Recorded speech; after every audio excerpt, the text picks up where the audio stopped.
I'm going to try to put this up too. This is just continuing over how many tapes I've got on here. I was telling about law enforcement have directly either blocked me or been responsible for putting me in places where they gassed me and everything. Quite frankly, I'm allergic to chemicals, so it's really just taken out my organs over the year, my kidneys, lungs, heart, vascular. Okay, the third one that I was going to tell about, because these are HUD, federally funded, I went.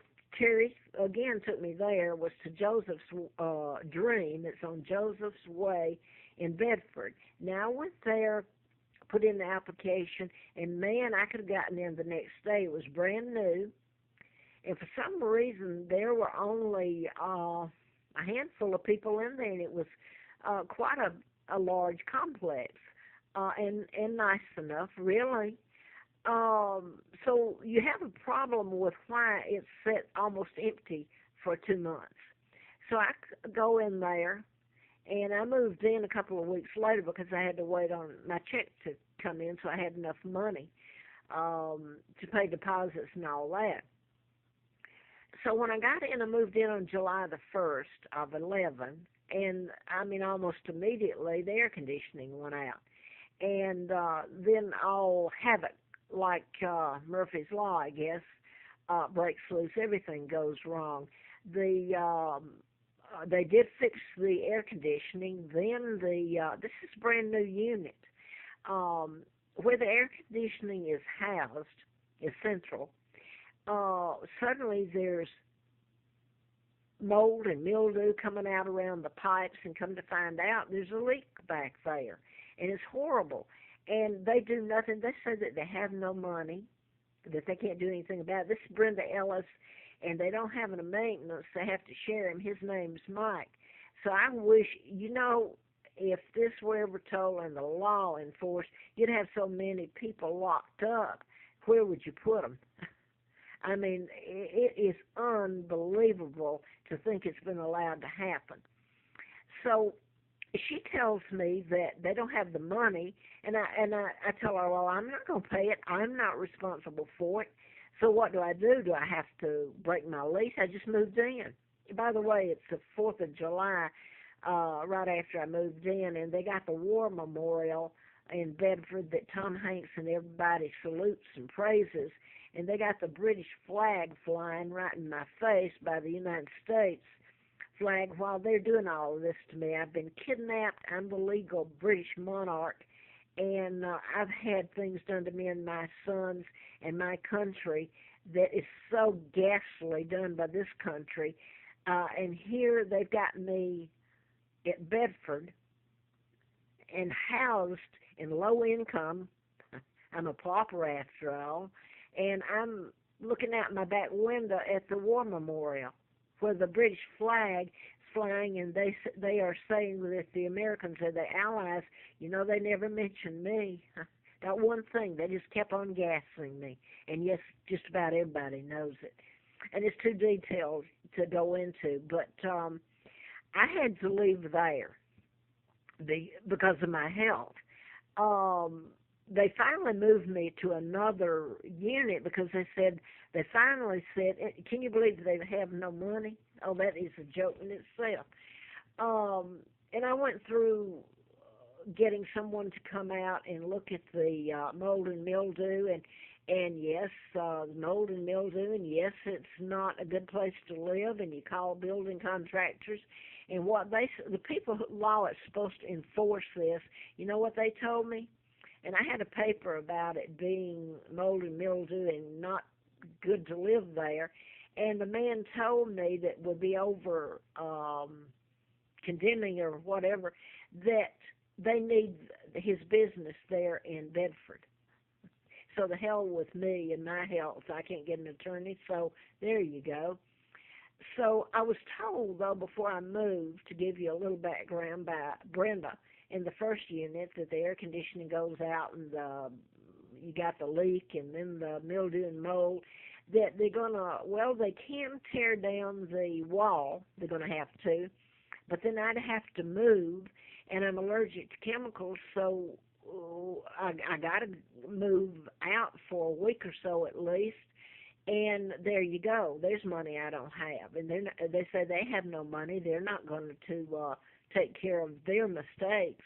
So they moved me to another unit, and that it just keeps going.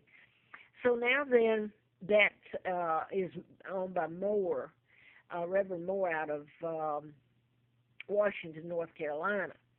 Now then, I want to say here before I get into something else, I've been put in the position, I've stayed at affordable corporate suites.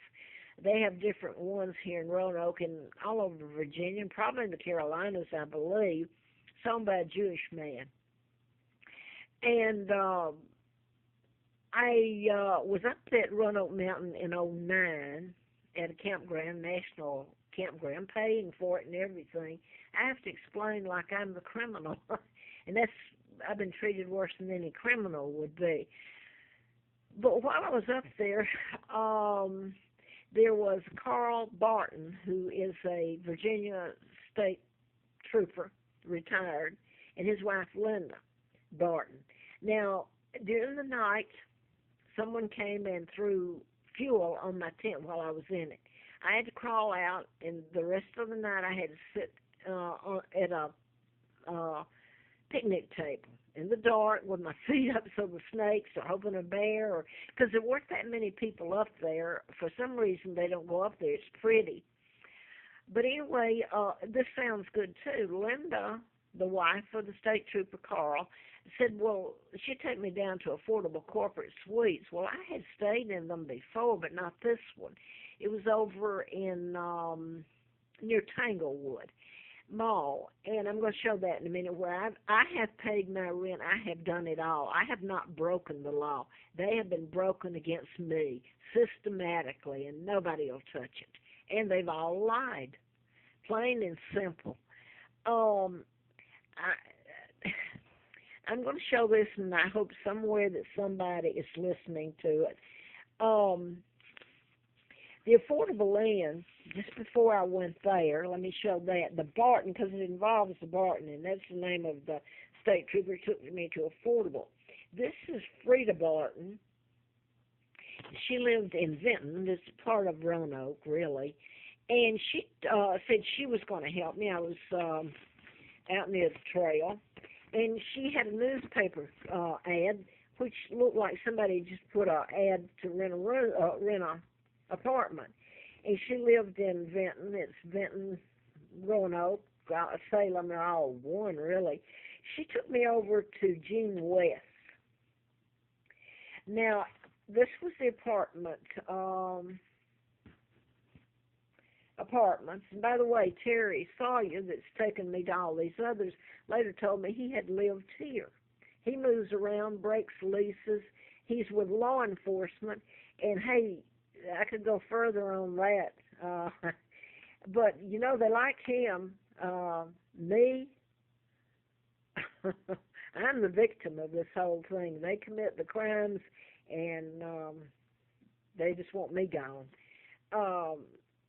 So this is, I'm going to tell you what Gene West, when I went in and paid the deposit and a month's rent, I was renting this monthly, and it was when I came in that I realized that the woman, Barton, actually knew Gene West, the owner. The ad was not a fluke. It was meant to be, and she brought me there. The minute I walk in almost, it's running the air conditioning. I give him the money, and she looks like she's doing me a favor. She's going to run me up to the grocery store because I don't have a way to get there. Come back, and she brought my attention to the fact that